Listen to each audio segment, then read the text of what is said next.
ကျွန်ုပ်တို့တရားမှတ်တဲ့အခါပြတ်သွားပြီလို့သိယုံတယ်မဟုတ်ပဲပြတ်အောင်ဘလို့နှိပ်စက်နေတယ်လဲဆိုတဲ့လက္ခဏာကိုဉာဏ်သွင်းနိုင်ဖို့လိုပါတယ်မိုးကုတ်ဆရာတော်ဘုရားကြီးရဲ့တိကျပြတ်သားလာတဲ့အနေဆာနဲ့အနေဆာလက္ခဏာခွဲခြားနည်းအလုပ်ပေးတရားတော်ကိုနာယူရင်းခန္ဓာအရှိကိုဉာဏ်နဲ့သိမြင်နိုင်ကြပါစေ။သွားမယ်ဆိုလို့ရှိရင်ဖြင့်သောတာပန်တည်တယ်လို့အောက်မေ့ရ။ဒါပေမဲ့ဓမ္မစာရိဋ္ဌိပြုတ်ဖို့ရည်ကြီး။အဲ့တော့မိစ္ဆာဒိဋ္ဌိဆိုတဲ့တက္ကရာဒိဋ္ဌိမိစ္ဆာဒိဋ္ဌိမပြုတ်တာဘာကြောင့်ပါလိမ့်မလဲလို့မဲတဲ့ခါကျတော့သမာဓိဋ္ဌိမဖြစ်လို့ဒါဖြင့်ဒီဓမ္မတွေဟာသမာဓိဋ္ဌိဖြစ်အောင်ဆရာသမားကကူညီလို့ဒကာဓမ္မတွေကတတိတမစင်ညနဲ့တတိတရားပညာတရားနဲ့ခန္ဓာကြည့်ကြမယ်ဆိုလို့ရှိရင်ဖြင့်သမာဓိဋ္ဌိဖြစ်ပါလိမ့်မယ်လို့မှတ်ရမယ်သမာဓိဋ္ဌိဖြစ်ဖို့ရည်ဒီဒကာဓမ္မတို့ကိုယ်တိုင်ကြံစီလို့ဖြစ်တဲ့ရေးမဟုတ်ဘူးကလျာဏမိတ်တဆရာကောင်းသမားကောင်းရမှသမာဓိဋ္ဌိဖြစ်တဲ့ရေးဆိုတဲ့ဥစ္စာမှတ်ကြပါဒါကြောင့်သောတာပန်နေခြင်းကြောင့်မှသူတော်ကောင်းနဲ့မပေါင်းသင်ရင်သောတာပန်မတည်နိုင်ပါဘူးကွာဘုရားကဟောထားတယ်သစ္စာတရားမနာရလို့ရှိရင်လေသောတာပန်မတည်ပါဘူးကွာနှလုံးသစ္စာတရားနာရညာတော့လေသမာဓိဋ္ဌိမဖြစ်လို့ရှိရင်လေသောတာပန်မတည်နိုင်ပါဘူးကွာသစ္စာတရားနာထားရင်လည်းမပြီးသေးဘူးသမာဓိဋ္ဌိဖြစ်တဲ့ဉာဏ်နဲ့သစ္စာဉာဏ်နဲ့ခန္ဓာကြည့်လိုက်တဲ့အခါကျလို့ရှိရင်သမာဓိဋ္ဌိဖြစ်လာအောင်လဲမြင်အောင်ပါပဲလို့သုံးနံပါတ်လဲမှတ်ရမှာဒါကြတော့မြင်တော့မြင်ပါရဲ့မပွားများပြန်ဘူးဓမ္မအနုဓမ္မပရိပတ်တိဖြစ်တဲ့အလုပ်ကိုမပွားများပြန်ဘူးလို့ဆိုပြန်လို့ရှိရင်လေတဲ့သမာဓိဋ္ဌိမဖြစ်ဝါသောတာပန်မတည်နိုင်ဆိုတော့သောတာပန်တည်ခြင်းအကြောင်းကအင်္ဂုတ္တများမှာ၄ပါးဟောပြီးထားတဲ့အတွက်ယနေ့တော့ဖြင့်ဒကာဓမ္မတို့ဒါရကတို့ခေမကတို့ဝတ္ထုကိုနောက်မှထားပြီးခေမကတို့ဒါရကတို့ဉာဏ်ကြီး60တို့ဘာကြောင့်သောတာပန်တည်သွားတယ်ဆိုတဲ့ဥစ္စာကိုသိရဖို့အရေးဟာဖြင့်ဩသမာဓိဋ္ဌိဖြစ်လို့ပဲလို့ဆုံးဖြတ်ချက်ချပါနော်ခိုင်းသမာဓိဋ္ဌိဖြစ်အောင်ကိုလေးလေးစားစားနဲ့ဒကာဓမ္မတွေနားထောင်ကြစို့နားထောင်ကြစို့ဆိုတော့ဝိညာဏံဘိက္ခွေဘိက္ခုအနိစ္စံအနိစ္စံဝိညာဏံတိပတ္တိသာယံဘိက္ခုသမာဓိဋ္ဌိသမာပတ္တနိဗ္ဗိန္ဒတိဒီလိုသံယုတ်ပါဠိတော်ကြီးမှာဟောပြီးဒီကလာထားပြန်တော့ဘိက္ခွေယံတို့ဘိက္ခုယံသည်ဝိညာဏမင်းတို့တဏ္ဍာ၌ဖြစ်တဲ့စိတ်ဟုသမျှအနိစ္စပဲသောစိတ်တံစိတ်ကိုအနိစ္စဖြစ်တဲ့စိတ်အနိစ္စဝိညာဏံတိဩအနိစ္စဝိညာဉ်ပါလားအနိစ္စဝိညာဉ်ဆိုတာအနိစ္စပါလားလို့ပတ္တန်တိရှုကြကုန်ပြီဒီစိတ်ကလေးကပထမတော့စိတ်ကလေးပဲတဲ့ဒီစိတ်ကလေးကိုအနိစ္စစိတ်ကလေးပြောက်ပြတ်သွားတာလေးမြင်လိုက်တော့စိတ်ဆိုပေမဲ့လည်းအနိစ္စပါလားစိတ်ဆိုတာအနိစ္စပါလားပေါ်တော့ကစိတ်နောက်ကြတော့သူဒီကားလို့ဆိုလို့ရှိရင်ပျောက်ပြက်ပြီးပြသွားတော့သူ့လက္ခဏာပြသွားတယ်ဒါဖြင့်ပြတာကဝိညာဉ်စိတ်နောက်ဉာဏ်နဲ့စိုက်ကြည့်လိုက်တဲ့အခါကျတော့သူမမြဲတဲ့လက္ခဏာပျောက်ပြက်တဲ့လက္ခဏာဒါလေးသူပြသွားတယ်အဲဒီကလေးပြသွားတဲ့အခါကျတော့အနိစ္စဝိညာဏံတိပတ္တိဝိညာဉ်ဆိုတဲ့စိတ်ဟာအနိစ္စပါလားလို့ကိုယ်ကရှုလိုက်မိပါတယ်အနိစ္စစိတ်ကလေးကိုအနိစ္စလို့ရှုလိုက်မိပါတယ်သာယံဟောတိသမာဓိဋ္ဌိသာယံထို့သောအနိစ္စစိတ်ကိုအနိစ္စစိတ်ပဲလို့ရှုလိုက်ခြင်းသည်သမာဓိဋ္ဌိမြည်၏ဓမ္မရတာပဲအနိစ္စစိတ်ကိုအနိစ္စစိတ်လို့အမှန်ကန်မြင်လိုက်လို့ရှိရင်ဖြင့်သမာဓိဋ္ဌိဖြစ်ပါပြီတက္ကရာဒိဋ္ဌိနဲ့မိစ္ဆာဒိဋ္ဌိရှင်းပြပြီသဘောကျဒါဖြင့်အာလမ္မဓမ္မတို့ကိုယ်ခန္ဓာကိုယ်ထဲမှာ စားခြင်းတဲ့စိတ်ကလေးပေါ်လာတယ်ဝိခြင်းတဲ့စိတ်ကလေးသွားခြင်းတဲ့စိတ်ကလေးပေါ်လာတယ်ထိုကဲ့သို့ပေါ်လာတာလေးကိုတကယ်ကျွေးတကယ်တက်တို့ကဖြတ်ကနေကြည့်လိုက်ခုနကစားခြင်းတဲ့စိတ်ကလေးရှိမရှိကြည့်လိုက်ဘာတွေ့သေးတော့မရှိတာပဲတွေ့မရှိတာပဲတွေ့လိုက်တော့ဩစိတ်ဆိုတဲ့တရားလေးဟာပေါ်တော့လားစိတ်ကြည့်တော့မရှိတာတွေ့တယ်ပေါ်တော့ကတော့ကြည့်လိုက်တဲ့အခါကျတော့မရှိတာတွေ့တော့ဩစိတ်ဟာမရှိတာပဲစိတ်ဟာမရှိတာပဲလို့မသိဘူးလားစိတ်ဟာဆိုတာကဖြစ်တာသိတာမရှိတာပဲလို့သိတာကစိတ်ပြက်တာကိုသိဩစိတ်ဟာမရှိတာပဲကိုလို့သိလို့ရှိရင်ဖြင့်မိမိသဏ္ဍာန်ဖြစ်တဲ့စိတ်ဟာမရှိတာသိခဲ့လို့ရှိရင်ဖြင့်အဲ့ဒါတခါကြောတခါတစ်တို့တမာဒိဋ္ဌိလို့မှတ်လိုက်တယ်စိတ်ကလေးဖြစ်တယ်နော်ဖြစ်ပြီးကြည့်လိုက်တဲ့ဉာဏ်နဲ့ကြည့်လိုက်တဲ့အခါကျတော့မရှိတော့ဘူးဒါဖြင့်ဩစိတ်ဆိုတဲ့ဥစ္စာဖြစ်တာကြည့်လိုက်တော့မရှိတာတွေ့ဒါဖြင့်စိတ်ဤမရှိတာတွေ့တယ်စိတ်မရှိတာတွေ့တယ်ဆိုသဖြင့်ဩဒီမရှိတတ်တဲ့တရားကိုမရှိဘူးလို့တွေ့ခြင်းကြောင့်ဒါအမှန်တွေ့တာပဲလို့ဆိုသောကြောင့်အမှန်သိတာပဲလို့ဖြစ်သွားသောကြောင့်သာယံဟောတိသမာဓိဋ္ဌိအယံဤတို့စိတ်မရှိတာကိုမြင်ခြင်းသည်သမာဓိဋ္ဌိမဲ့ခင်မြည်သည်ဟောတိဖြစ်ဩဒါပြမိစ္ဆာဒိဋ္ဌိပြေးပြီမိစ္ဆာဒိဋ္ဌိပြေးပြီဒါဖြင့်သာဇနစိတ်ပေါ်လာလဲချိပေသူများညူစင်တဲ့စိတ်ကလေးပေါ်လာရင်တန်ရရှိတဲ့စိတ်ကလေးပေါ်လာရင်ချိပေလိုက်တော့ဒကာကျော်ဒကာသစ်တို့ဘာတွေ့မလဲမရှိတာတွေ့ဩဒါဖြင့်စိတ်ဟာမရှိတာလမ်းဆုံးစိတ်ဟာပဲလမ်းဆုံးပါမရှိတာလမ်းဆုံးတာကိုသိလိုက်တော့ဩဝိညာဏအနိစ္စနဲ့သွားကြိုက်ဝိညာဏအနိစ္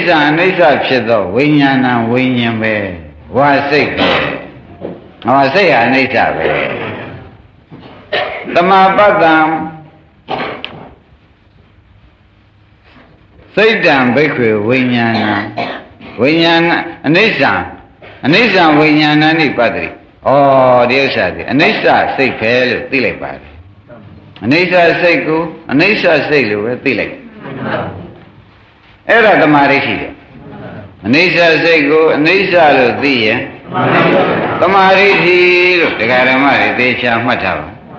အဲ့ဒီတော့ဘုဒ္ဓနာမှာဒကာဓမ္မတွေသိတဲ့အတိုင်းစိတ်ဟာဒကာကျော်ဒကာသစ်တို့အမျိုးမျိုးပေါ်နေပေါ်ခြင်းတာပေါ်ပါကြီးပေါ်တာကိုမကြောက်ပါနဲ့အနိစ္စလို့မသိမှကြောက်ပါအနိစ္စလို့မသိလို့ရှိရင်ဖြင့်ငါရင်လည်းဝင်လာလိမ့်မယ်မသိတဲ့အဝိဇ္ဇာရင်လည်းငါရင်ဝင်လာမယ်ဆိုတဲ့ဥစ္စာကငါစိတ်ရင်လည်းဒိဋ္ဌိနဲ့ဆွဲခြင်းဆွဲပလိုက်တို့မို့မသိကိုမသိလိုက်ဘူးကိုယ်စိတ်မှာကိုမသိလိုက်တဲ့သဘောပေါ်လာလို့ရှိရင်လည်းအဝိဇ္ဇာကဝင်ပလိုက်ဒါဖြင့်ဒကာဓမ္မတို့ဒီလိုယူကြပါစို့ဒကာဓမ္မတို့တဏ္ဍာဘယ်စိတ်ပဲပေါ်ခြင်းတာပေါ်ပါပုထုဇဉ်တဏ္ဍာပုထုဇဉ်စိတ်မှတပါးတခြားဘာမှပေါ်စရာမရှိဘူးလို့မှတ်ပါတခြားဘာမှပေါ်စရာမရှိတော့ဘူးပေါ်တဲ့စိတ်ကလေးကိုဒကာဓမ္မတွေကပေါ်တဲ့စိတ်ဟာသူအရင်ပေါ်မှာပဲရှိမရှိကြည့်တာဒီနောက်မှပေါ်မှာပဲပေါ်တဲ့စိတ်ကရှိမရှိကြည့်တာကနောက်မှပေါ်တော့သတ္တဝါသန္တာမှာလည်းနှစ်ခုကလည်းမဖြစ်ကောင်းဘူးပေါ်တဲ့စိတ်ရှိနေလို့ရှိရင်နောက်ကရှိမရှိကြည့်တဲ့ဉာဏ်လဲဉာဏ်စိတ်လည်းမပေါ်နိုင်ပါဘူးဒါကြောင့်ဒကာဓမ္မတို့အနိစ္စဘိက္ခွေဝိညာဏဘိက္ခွေယံတို့ဘိက္ခုတန္တရာဘဲကိုကြောက်တဲ့ပုဂ္ဂိုလ်ဒီအနိစ္စဖြစ်သောဝိညာဏစိတ်ဝိညာဉ်ကိုအနိစ္စဝိညာဏံတိအနိစ္စစိတ်ဟူ၍ပတ္တန်တိမြင်ကြကုန်၏အနိစ္စစိတ်ပဲလို့မြင်လိုက်တယ်နောက်ကရှုလိုက်တဲ့အခါကျတော့ဒီစိတ်ဟာအနိစ္စရောက်သွားပါကိုလို့သိလိုက်ပါတယ်သာယံဟောတိသမာဓိဋ္ဌိ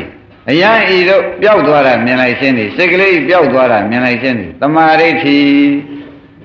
သမာဓိဋ္ဌိအမြင်ဒီဝါမက်ဆိုင်တဲ့အမြင်ဒီသဘောကျ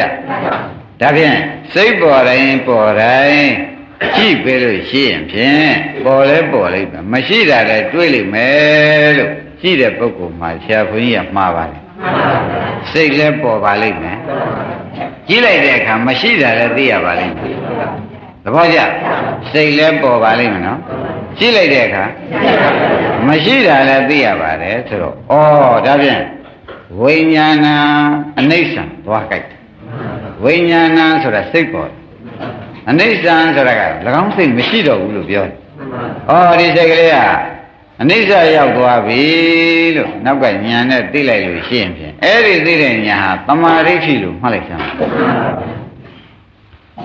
အနိစ္စံဘိက္ခွေဘိက္ခုဝိညာဏံအနိစ္စံဝိညာဏံတိပတ္တိသာယံဟောတိတမာရိဋ္ဌိဘုရားကတန်ရုပ်ပါဠိတော်မှာဟောတမာရိဋ္ဌိများကိုမင်းတို့ကဆရာကောင်းသမားကောင်းနိနာရလို့ရှိရင်ဖြင့်မဲ့ဟာလက်ဖြောက်သေးတာကမှကြာပါသေးတယ်မရမရှိနိုင်ပါဘူးလို့သေချာဟောတယ်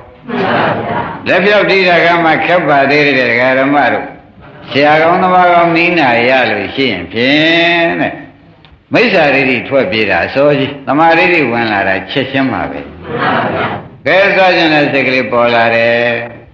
ဒကာသိတို့ဒကာအောင်တို့ကတွေးလိုက်တယ်ပဲရှိမရှိနောက်စိတ်နဲ့တွေးလိုက်စမ်းဘယ်သူမရှိတာတော့မေးတော့စိတ်မရှိတာသဘောကျစိတ်မရှိတော့ကိုတဲ့စိတ်ဆိုတာကအနိစ္စမရှိတာကလက္ခဏာအနိစ္စလက္ခဏာမရင်စိတ်ကအနိစ္စနော်စိတ်ကအနိစ္စရောက်မဲ့တရားပေါ့ဗျာစိတ်ကဘာတော့ကြည့်လိုက်တဲ့အခါကျတော့ရောက်မရောက်ကြည့်လိုက်စမ်းကြည့်လိုက်ဉာဏ်နဲ့ကြည့်လိုက်တဲ့အခါကျတော့ရောက်သွားတော့သူဒီအနိစ္စတရားမို့သူ့လက္ခဏာပြသွားပြီအနိစ္စတရားမို့ဘာတော့သူ့လက္ခဏာပြသွားပြီလို့ဒကာကျွဲတို့ဒကာသစ်တို့ကမသိလိုက်ဘူးသိတာလေးဘာခေါ်ကြလဲသမာဓိဋ္ဌိသိတာလေးဘာခေါ်ကြသမာပတ္တံနေပင်သမာမဖောင်းပြန်ပတ္တံတော့မြင်ခဲ့တယ်ရှိတော့သမာဓိဋ္ဌိမဲ့သမာဓိဋ္ဌိဖြစ်ပြီးဟောတိဖြစ်ဆိုတော့တက္ကာဋ္ဌိပြည့်ပြီသတ္တရဒိဋ္ဌိရောပြည့်ပြီဒကာဓမ္မတို့ဥစ္စေရဒိဋ္ဌိရောဒိဋ္ဌိဟူသွေးအကုန်ပြည့်ပြီသက္ကာယနှင်ထုတ်ပြတာနဲ့ရေတော်မြင့်နှင်ထုတ်ပြတာနဲ့ကျန်တဲ့62ပါးသောဒိဋ္ဌိတွေအကုန်ပြည့်ဒါဖြင့်စိတ်ကလေးပေါ်လာလို့ရှိရင်အနိစ္စပေါ်လာပြီကြည့်လိုက်ဉာဏ်နဲ့သာကြည့်ဉာဏ်နဲ့ကြည့်လိုက်ရှင်ရှိသေးရဲ့မရှိရင်လက္ခဏာပေါ်လာဒါကြောင့်ပေါင်းလိုက်စိတ်ပေါ်တော့ကအနိစ္စနောက်မရှိတာမြင်လိုက်တာကလက္ခဏာအနိစ္စရဲ့လက္ခဏာကိုမြင်ပါသဘောပါဘယ်လိုလက္ခဏာမြင်ဒါဖြင့်ရှေ့ပိုင်းကအနိစ္စနဲ့လက္ခဏာနောက်ပိုင်းကမြင်တာကသမာဓိဋ္ဌိဒါဖြင့်အနိစ္စလက္ခဏာကိုမြင်သောကြောင့်နောက်မြင်မှုသည်သမာဓိဋ္ဌိလို့မှားသိကြပါလားတော်တော်လေးကိုဒကာဓမ္မတွေကတလုံးနဲ့ကိုပဲရှင်းတဲ့ရှင်းအောင်ပြောနေတယ်ဒီစိတ်တလုံးပြောလိုက်လို့ရှိရင်ဒကာကျွဲဒကာသစ်ဒကာအောင်တို့အထူးတူပဲနော်ကဲပြန်ပြောပါအောင်မယ်ဒကာဓမ္မတို့တဏ္ဍာဖြားဆိုဝန်းထဲမှာစားကျင်တဲ့စိတ်ကလေးပေါ်လာတယ်ဒကာဓမ္မတို့ဒါပါလေးပါလေစားကျင်တဲ့စိတ်ကလေးဒါပြန်သူဟာအနိစ္စပေါ်လာတာပဲအနိစ္စပေါ်လာတာပဲသဘောကျရင်ဒါတပည့်တို့ကြားဘူးတယ်နဲ့တခြားစီဖြစ်နေပါဘောလားဆိုတော့နိစ္စဆိုတာမရှိတာတပည့်တို့ကကြားဘူးပါတယ်ဗျာအခုတော့ပေါ်တဲ့စိတ်ကလေးကိုနိစ္စလို့ရှင်ဘုရားကဟောနေတယ်ဆိုတော့အိုးဒကာဓမ္မတို့ညာမပြားပါနဲ့အနိစ္စရောက်မဲ့တရားပေါ်လာတယ်လို့မှတ်ထားပါသဘောကျဘာပေါ်လာပါအနိစ္စရောက်မဲ့တရားပေါ်လာတာမှမသိလို့ရှိရင်အနိစ္စရောက်တဲ့လက္ခဏာကိုဘယ်သူမှသိမှာမဟုတ်ဘူးသိနိုင်မှာအနာပေါက်တာမှမသိတဲ့ပုဂ္ဂိုလ်ကအနာပြောက်တာသိလိမ့်မယ်ဆိုတာဘယ်တော့မှမတွေးချင်အနာပေါက်တာမသိတဲ့ပုဂ္ဂိုလ်ကအနာပြောက်တာကိုမသိနိုင်ဘူးဆိုတာသိရပါဒီမှာလဲအနိစ္စပေါ်လာတာမှမသိလို့ရှိရင်အနိစ္စလက္ခဏာကိုမသိဘူးသဘောကျအနိစ္စပေါ်လာတာမှမသိလို့ရှိရင်အနိစ္စလက္ခဏာကိုဒါဖြင့်ဒီဥစ္စာ ပေါ်လာလို့ရှိရင်ဒါအနိစ္စတရား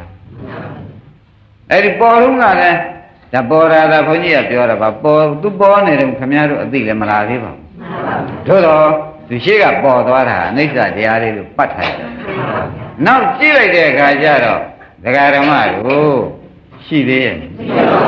မရှိတော့ဒကာဓမ္မတို့ဘာတွေ့လုံးဆိုလို့ရှိရင်ဖြင့်လက္ခဏာကိုတွေ့တယ်ကြည့်လိုက်တော့ဘာတွေ့ဘဒုဤလက္ခဏာတွေ့သလုံးလို့လိုက်တော့မှဩအနိစ္စဤလက္ခဏာသွားတွေ့ဒါကြောင့်အနိစ္စလက္ခဏာသုတ်ဒုက္ခလက္ခဏာသုတ်အနတ္တလက္ခဏာသုတ်လို့ဟောတယ်အနိစ္စသုတ်ဒုက္ခသုတ်အနတ္တသုတ်လို့မဟုတ်ဘူးလက္ခဏာသိဖို့အရေးကြီးတယ်ကွာသဘောပါလားဒါရင်ပေါ်လာတာဘာခေါ်ကြမလဲဒါသူကသူပေါ်နေတာအနိစ္စပေါ်နေတာနော်အနိစ္စပေါ်နေတာအဲ့တော့အနိစ္စပေါ်နေတယ်လို့သိထားကြတဲ့ကိုကနောက်ညာနဲ့ဒကာဓမ္မတွေကြည့်လိုက်တာပေါ့ကြည့်တဲ့အချိန်ကျတော့ဒီအနိစ္စတွေ့သလားသူမရှိတဲ့လက္ခဏာတွေ့ဒါဖြင့်ဒကာဓမ္မတို့ပေါင်းကြပါစို့ဆိုတော့မှဩတပည့်တော်မသိလိုက်တာကမသိတပည့်တော်မသိလိုက်တာကအနိစ္စတပည့်တော်သိလိုက်တာကလက္ခဏာသဘောကျတပည့်တော်မသိလိုက်တာကသိလိုက်တာကဟောဒါပဲအနိစ္စနဲ့လက္ခဏာကိုသွားသိအနိစ္စလက္ခဏာသွားသိဒါတွေက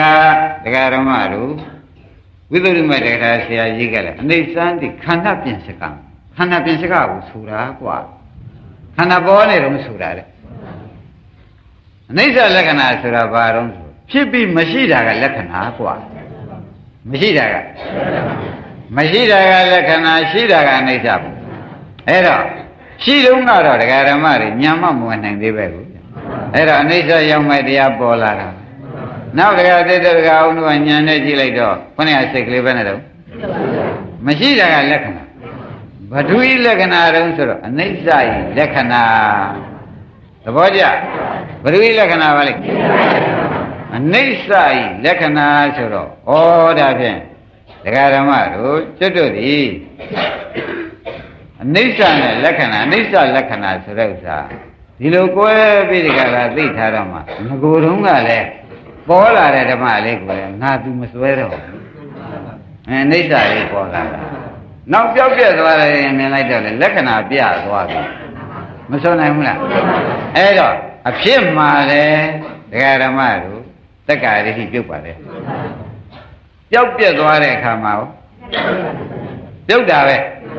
ဖြစ်တုန်းကလည်းဩဒါအနိစ္စပေါ်လာတာပဲလို့ခင်ဗျားတို့ညာနဲ့မှန်းလိုက်လို့ရှိရင်လေပုဂ္ဂိုလ်တ attva ရှိသေးရဲ့နောက်သေချာညာနဲ့ပုဂ္ဂိုလ်တ attva ပေါ်လာလည်းမဟုတ်ဘူးကြည့်လိုက်ဦးမယ်သေသေးချာချာဆိုတော့လေသူ့လက္ခဏာပြသွား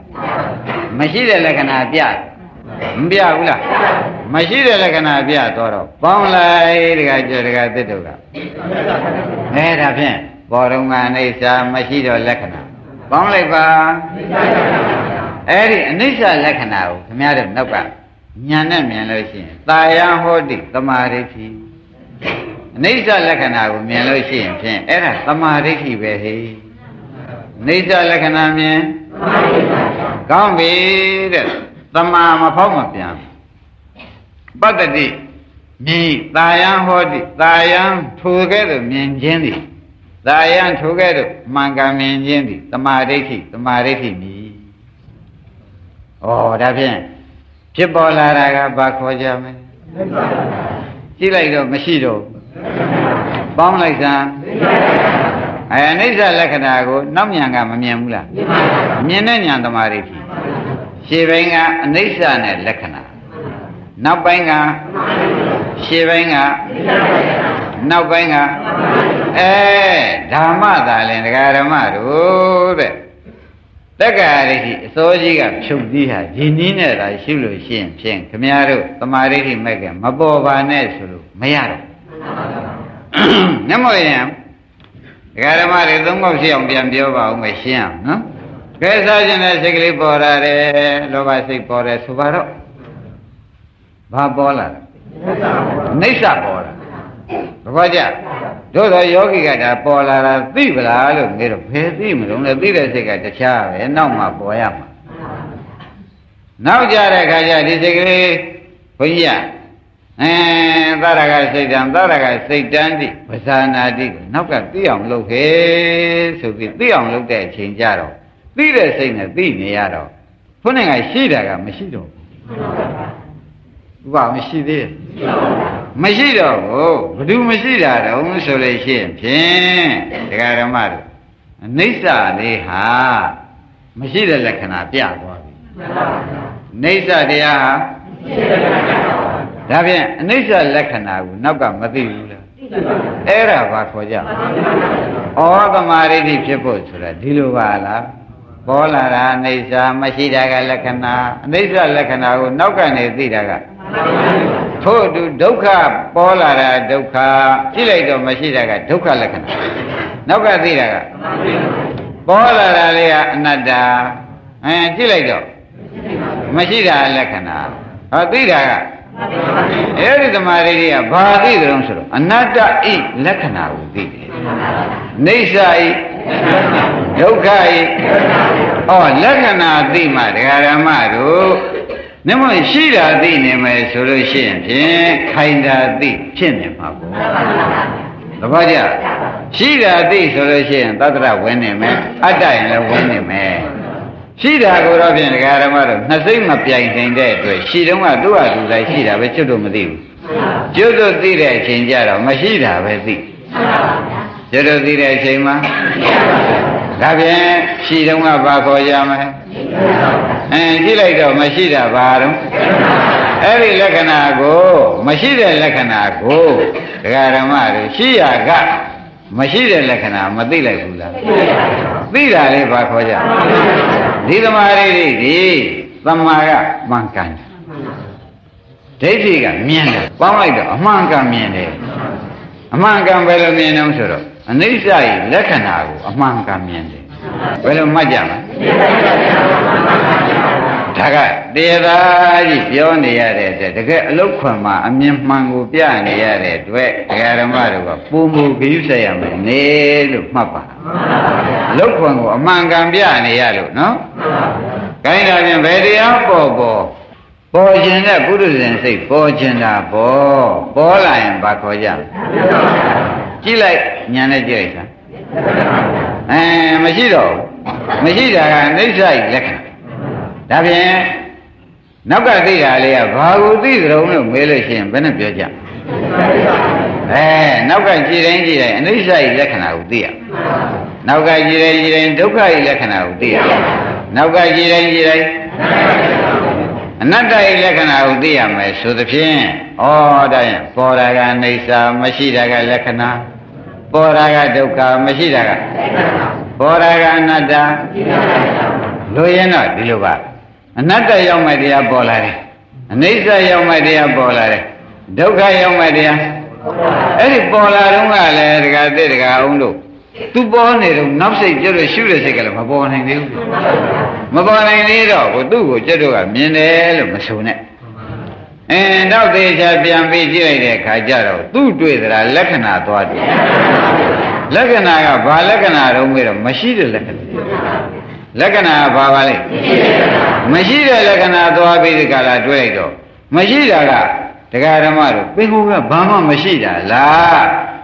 အနိစ္စဤမရှိတာလားအနိစ္စရောက်မဲ့တရားဤမရှိတဲ့လက္ခဏာကိုတွေ့ပါတယ်သဘောကျအနိစ္စရောက်မဲ့တရားဤဒါဖြင့်ရှိနေအနိစ္စမရှိမှသာရင်လက္ခဏာကသူ့လက္ခဏာကသင်ရှားတယ်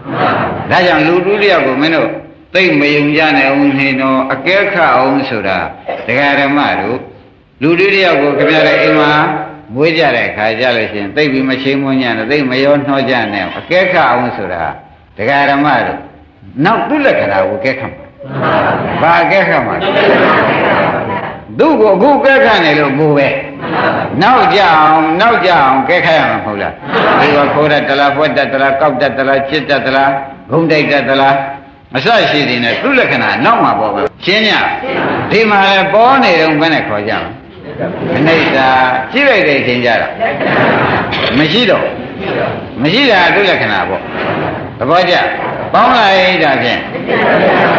အဲ့ဒါကိုနောက်ကနေပြီးသိတာကဗာဒိဋ္ဌိဒါဖြင့်သမာဓိဋ္ဌိဆိုတာအနိစ္စလက္ခဏာသိမှသမာဓိဋ္ဌိအနတ္တလက္ခဏာသိမှဒါကြောင့်ဘုရားကအနိစ္စလက္ခဏာသုတ်ဒုက္ခလက္ခဏာသုတ်အနတ္တလက္ခဏာသုတ်ကိုခေါ်လိုက်လက္ခဏာမပါဘဲနဲ့မပြီးဘူးကွာရှင်းရပါလားဩဒါဖြင့်ဒကာသစ်တို့ရှုတိုင်းရှုတိုင်းထင်ရှားအောင်လို့သာပြောတာပါခမည်းတော်တွေ့တာကတော့လက္ခဏာကြီးတွေ့တာပါပဲမရှိတဲ့လက္ခဏာမရှိတဲ့လက္ခဏာမရှိတဲ့လက္ခဏာကြီးတွေ့တာပဲသဘောပါအဲ့တော့မရှိတဲ့လက္ခဏာကအနိစ္စလက္ခဏာမရှိတဲ့လက္ခဏာကိုသိတာကဒါဖြင့်သမာကမှန်ကန်တာဒိဋ္ဌိကမြင်တာပေါင်းလိုက်တော့အမှန်ကန်မြင်တာဆိုတော့အနိစ္စလက္ခဏာကိုသွားမြင်တယ်ဒါကြောင့်ငါမပြောဘူးလားဒီပုဂ္ဂိုလ်ဆိုးတယ်ဆိုတာဟောသူ့လက္ခဏာနောက်မှသိသူရှိတုံးသိတာလားသူ့လက္ခဏာနောက်မှသူအလုပ်ပေါ်လာမှသိတာသူ့သဘောတတ္တိအဆုံးပေါ်လာတာသိမှလက္ခဏာသိဒါဖြင့်ဒကာဓမ္မတို့ရှိတာအနိစ္စလို့သွားပြီးတော့မေရှိတဲ့သဘောလေးကသူအနိစ္စရောက်မဲ့သဘောလေးပေါ်လာလို့အနိစ္စလို့ဆိုလိုက်ပါတယ်သဘောကျရှိတယ်ပေါ်လာတဲ့သဘောလေးကပါလားအနိစ္စမရောက်ဘဲနေမှလည်းရောက်မှာအဲ့ဒါကြောင့်ပေါ်လာတဲ့ဓမ္မလေးပါခေါ်ကြဉာဏ်နဲ့ကြည့်လိုက်တော့မရှိတော့လက္ခဏာတွေ့ပေါင်းလိုက်အနိစ္စလက္ခဏာနော်ကဲတော့ငကိုယ်တုန်းကတည်းကအနိစ္စတွေ့ထားတော့ဩငါပဲသူပဲလို့ဆိုတဲ့တက္ကရာတိဈာခုသေးရနောက်မရှိတာတွေ့တော့လေဩဒီဥစ္စာငါမဟုတ်တာသိချလိုက်တာဒီလိုနှစ်ချက်ဝေဖန်လို့ရပရမတွေ့တုန်းကတည်းကဖြစ်ပေါ်လာတဲ့တရားလေးအနိစ္စလို့တွေ့ထားနောက်ဉာဏ်နဲ့ကြည့်လိုက်တော့မရှိတဲ့လက္ခဏာတွေ့လိုက်တော့ဒကာသစ်တို့ဒကာဦးတို့ကစဉ်းစားပါလားဩဒီဥစ္စာဒီကားလို့ဆိုရင်ဖြင့်အနိစ္စဆိုတဲ့တရားအနိစ္စရောက်မဲ့တရားမို့အနိစ္စလက္ခဏာပဲပြသွားတယ်လို့သမာဓိဋ္ဌိကဆုံးဖြတ်ချက်မချဘူးအဲ့ဒီဆုံးဖြတ်ချက်ချတာကိုချရတဲ့သဘောလေးဘာခေါ်ကြလဲဒီသမာဓိဋ္ဌိဆိုတာသမာကမှန်ကန်တာသဘောကျဒိဋ္ဌိကမြင်တာအမှန်ကန်မြင်တယ်တဲ့ဖြစ်ပေါ်တော့ကလည်းသူအနိစ္စလို့မြင်တယ်နောက်ကြတဲ့အခါကျလို့ရှင်တကယ်တမ်းဉာဏ်နဲ့စူးစိုက်ကြည့်လိုက်တဲ့အခါကျလို့ရှိရင်သူ့လက္ခဏာကိုသေချာမြင်လိုက်ရဘူးလားဒါဖြင့်အနိစ္စလက္ခဏာဆိုတဲ့ဥစ္စာဒကာဓမ္မတို့အနိစ္စမရှိဘဲနဲ့အနိစ္စလက္ခဏာပြောလို့မရဘူးဒါကြောင့်ပေါ်လာတဲ့ဓမ္မဘာခေါ်ရမလဲဉာဏ်နဲ့ကြည့်လိုက်တဲ့အခါမရှိတဲ့လက္ခဏာပေါ်လိုက်တော့အနိစ္စနဲ့လက္ခဏာနဲ့ဟာတခြားစီပါသေသေးချာချာမှတ်ပါဒီဥစ္စာခင်ဗျားတို့သေသေးချာချာမှတ်လို့ရှင်ဒီဥစ္စာပြောရတာကလွယ်ကူတာမဟုတ်ဘူးစကားတော့ဖြင့်နှလုံးထဲပဲစကားတော့နှလုံးထဲပဲဒကာဓမ္မတို့တော့အယူဆမှာသိအရေးကြီးနမလို့ရှင်ခင်ဗျားတို့အနတ္တလက္ခဏာသုံးဆိုတော့အနတ္တကဘယ်သူတုံးလက္ခဏာကဘယ်သူတုံးမေးခင်ဗျားတို့နှစ်ခုခွဲမေးရင်ဘယ်သူမှဖြေတတ်တော့မှာမဟုတ်ဘူးဖြေတတ်ပါမလားအခုတော့ဒီလိုရေးလိုက်ပါဝိသုဒ္ဓိမတေကရာဆရာလည်းအနေစမ်းဒီခန္ဓာပြင်စကံခန္ဓာ၅ပါးတစ်ပါးပေါ်လာရင်အိဋ္ဌာသာမှတ်လိုက်နော်လက္ခဏာကြတော့ဘယ်နဲ့ဟုတ်တော့အဘာဝထေနလက္ခဏာဖြစ်ပြီးမရှိတဲ့သဘောလေးကသူ့လက္ခဏာပဲသေတတ်တဲ့သဘောသေမယ်လို့ပေါ်လာတဲ့တရားလေးဟာသေသွားတော့ဟောသူ့လက္ခဏာမရှင်းဘူးလားကွာသေမယ်လို့ပေါ်လာတာကသေကံကြီးပေါ်လာတာကအနိစ္စသေပြလိုက်တာကလက္ခဏာဆိုတော့ငါပြောတာမှန်ဘူးလားကွာငကိုတွေကဒီလိုလည်းမခံနဲ့လက်ခံလို့ရှိရင်ဒီလိုဖြစ်လိမ့်မယ်ဆိုတာသူ့လက္ခဏာမပြဘူးလားဒီလိုနှစ်ခုတွဲယူမှရတော့မှာပေါ့သဘောပါလားဒီဥစ္စာဒကာဓမ္မတွေကသမဉာဏနဲ့ထောင်လို့မရဘူးညမရင်အနိစ္စနဲ့လက္ခဏာခင်ဗျားတို့ရှုပ်ချီရဲ့မရှုပ်ဘူးလားရှုပ်ဒါပြန်ပေါ်လာတဲ့တရားတွေဘာတရားပေါ်လာလားကိုယ်တဏ္ဍာဘာဆိုကြမလဲအနိစ္စလို့သိလိုက်ကြတဲ့ကသမာဓိဖြစ်ပြီသမာဓိဖြစ်နေပြီတဲ့အနိစ္စဆိုမှအနိစ္စရောက်မဲ့တရားပေါ့ဗျာသဘောကျဒီတဲ့ကောကငါပေါ်လာတာသူပေါ်လာတာယောက်ျားပေါ်လာတာမိန်းမပေါ်လာတာဟုတ်သေးရဲ့သိကြတော့ပြီနောက်ကြည့်လိုက်တဲ့အခါကျတော့ဒီလောဘလေးဖြစ်စေဒေါသလေးဖြစ်စေကြောက်ပြတဲ့လက္ခဏာလေးမပြလားနင်သူ့လက္ခဏာ သူထွန်းပြသွားပြီထိုးပြသွားပြီလို့မဆိုနိုင်ဘူးဒါဖြင့်ဓမ္မတို့ဩအနိစ္စလက္ခဏာဆိုတာအနိစ္စရှိမှလက္ခဏာပြနိုင်တယ်ဒုက္ခရှိမှဒုက္ခလက္ခဏာပြနိုင်တယ်အနတ္တရှိမှငကောမှဘာမှမရှိတဲ့ဥစ္စာဖြင့်လက္ခဏာကဘာသွားပြအဲ့ဒီလိုမဝေဖန်တတ်ပြီဆိုမှဖြင့်တကယ်ကြွယ်သိဆိုးရသွားတယ်နော်ကဲအခုရှင်းပါဗလားအနိစ္စနဲ့လက္ခဏာကွဲပါလားဖြစ်ပေါ်လာရင်မနဲ့ဆိုကြမယ်ကြည့်လိုက်လို့မရှိတဲ့အခါလက္ခဏာပဲပေါင်းလိုက်ဟောဒါဖြင့်ခင်ဗျားတို့ကအနိစ္စနဲ့လက္ခဏာနဲ့ဟာတရားဓမ္မတို့အနိစ္စရှိမှလက္ခဏာပြတယ်နော်အနိစ္စရောက်မဲ့တရားမှမရှိလို့ရှိရင်လက္ခဏာပြဖို့တော်ခင်းပါတယ်သဘောကျကောင်းပြီဒါဖြင့်ခေါင်းကပြောခဲ့တဲ့စကားပြန်ဒီကုန်းချုပ်အနာပေါက်တာမှမသိတဲ့ပုဂ္ဂိုလ်ကအနာပြောက်တာလည်းမသိပါဘူးသိပါဘူးဒါဖြင့်အယူပေါ်ဗျာသဘောကျအနာပေါက်တာမှမသိတဲ့ပုဂ္ဂိုလ်အနာပြောက်တာဘယ်လိုသိမသိနိုင်ဘူးဆိုတာကသဘောကျဒါဖြင့်ခင်ဗျားတို့အနိစ္စရောက်မဲ့တရားပေါ်လာတာကဘာလေးပေါ်လာအနိစ္စရောက်မဲ့တရားပေါ်လာဉာဏ်နဲ့ကြည့်လိုက်တဲ့အခါကျတော့မရှိတော့ပျောက်ပြက်သွားတယ်အတိုင်းပေါင်းလိုက်ဒါဖြင့်အနိစ္စနဲ့လက္ခဏာနဲ့ဒကာဓမ္မတို့အနိစ္စရှိမှလက္ခဏာပြမှာပဲအနာပေါက်မှပျောက်တာပြမှာအနာပေါက်တာမှမသိတဲ့ပုဂ္ဂိုလ်ကပျောက်တာလည်းသူသိတော့မှမဟုတ်ဘူးသဘောကျဒါကြောင့်ပြီးဒီမှာဘုရားဒေသနာတော်တွေကအမှန်တမ်းသိမ်မွေ့နေခက်ခဲတယ်ဆိုတော့ဒကာအောင်တို့ယုံလားဒါကြောင့်ဝိသုဒ္ဓိမတေကရာကျအနိစ္စံတိခန္ဓာပြန်စကံဆိုခန္ဓာ၅ပါးတစ်ပါးပါးယူกว่าတဲ့အနိစ္စဆိုတာအဲ့ဒါယူမှတဲ့တဲ့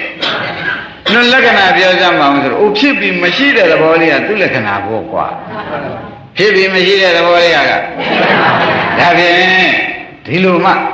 သဗ္ဗေသင်္ခါရအနိစ္စနဲ့သွားကြိုက်သဗ္ဗေတံသင်္ခါရဒုက္ခနဲ့ရောသဗ္ဗေဓမ္မအနတ္တနဲ့ဒါဒီလိုကြမှာပြီးတော့မှတခါခင်ဗျားတို့နာနေကြဖြစ်တဲ့အနိစ္စလက္ခဏာသုတ်ဒုက္ခလက္ခဏာသုတ်အနတ္တလက္ခဏာသုတ်ဆိုတော့လက္ခဏာတွေကအရေးမကြီးဘူးတကယ်လို့လက္ခဏာကိုမသိဘဲနဲ့ခင်ဗျားတို့အနိစ္စကိုသိနေမယ်လို့ဆိုလို့ရှိရင်လေတဲ့အထယ်ရှိနေမှာပဲမရှိဘူး။ခိုင်းဒါဖြင့်ဒကာဓမ္မတို့အနိစ္စနဲ့လက္ခဏာဖြင့်ဒကာကျွယ်ရှင်းမလားရှင်းပါပါယခုနာယူခဲ့ရတဲ့အလုပ်ပေးတရားတော်အတိုင်းမိမိခန္ဓာမှာအနိစ္စတရားတွေဘလို့နှိမ့်ဆက်နေတယ်လဲဆိုတာကိုဉာဏ်နဲ့ထိုးထွင်းကြည့်မြင်နိုင်ကြပါစေဖြစ်ပျက်ကိုမြင်ယုံတင်မကပဲဖြစ်ပျက်ရဲ့အနိစ္စလက္ခဏာကိုပါဉာဏ်သက်ဝင်ကတန်တရားဝဆင်းရဲမှအမြန်ဆုံးလွတ်မြောက်နိုင်ကြပါစေကြောင်းဆုမွန်ကောင်းတောင်းရင်းနှီးကုန်းချုပ်အပ်ပါသည်